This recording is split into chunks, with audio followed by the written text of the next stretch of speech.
Breaking news. જો તમે ગરમીથી તોબા પુકારી ઉઠ્યા છો તો તમારા માટે રાહતના સમાચાર છે। આ વર્ષે ચોમાસું સમય કરતા વહેલું બેસવાની શક્યતા છે।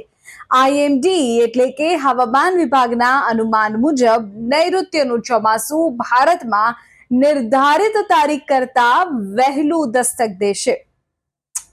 આ વર્ષે કેરળમાં ચોમાસું તેની નિયત તારીખ કરતા વહેલું બેસી શકે છે। સામાન્ય રીતે કેરળમાં ચોમાસું 1 જૂને પ્રવેશ કરે છે।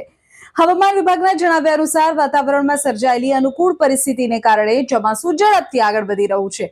હવે ગુજરાત પર શું અસર થશે તેની વાત કરીએ તો જો ચોમાસું કેરળમાં વહેલું બેસે તો તેની સીધી અસર ગુજરાતમાં પણ થાય। રાજ્યમાં જૂનના બીજા સપ્તાહ સુધીમાં પ્રથમ વરસાદ પડે તેવી શક્યતા છે। તો કેરળમાં ક્યારે એન્ટ્રી થશે? મે મહિનાના અંતિમ સપ્તાહમાં જ અંદમાન નિકોબારના ટાપુઓ અને ત્યારબાદ કેરળના દરિયાકાંઠે વરસાદી માહોલ જામી શકે છે।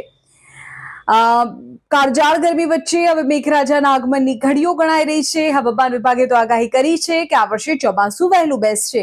સામાન્ય રીતે 1 જૂને કેરળમાં બેસતું હોય છે ચોમાસું। આ વખતે મે મહિનાના છેલ્લા દિવસોમાં જ સક્રિય થઈ જશે। હવામાન વિભાગનું કહેવું છે કે બંગાળની ખાડીમાં સર્જાયેલા ફેરફારોને કારણે મોસમી પવનો ઝડપથી ભારત તરફ આગળ વધી રહ્યા છે। આ સમાચાર ખેડૂતો માટે પણ ઉત્સાહજનક છે કારણ કે ચોમાસું ખેતીના પાક માટે વરદાન સાબિત થઈ શકે છે। ગુજરાતમાં પણ પૂર્વ ચોમાસાની ગતિવિધિઓ ટૂંક સમયમાં શરૂ થઈ જશે એટલે કે પ્રી મોન્સૂન એક્ટિવિટી। જૂનના મધ્ય સુધીમાં તો રાજ્યમાં વિધિવત ચોમાસું શરૂ થઈ જાય તેવી પણ ધારણા છે। તો ચોમાસું વહેલું બેસવાની આગાહીને પગલે તંત્ર પણ સજ્જ થઈ ગયું છે।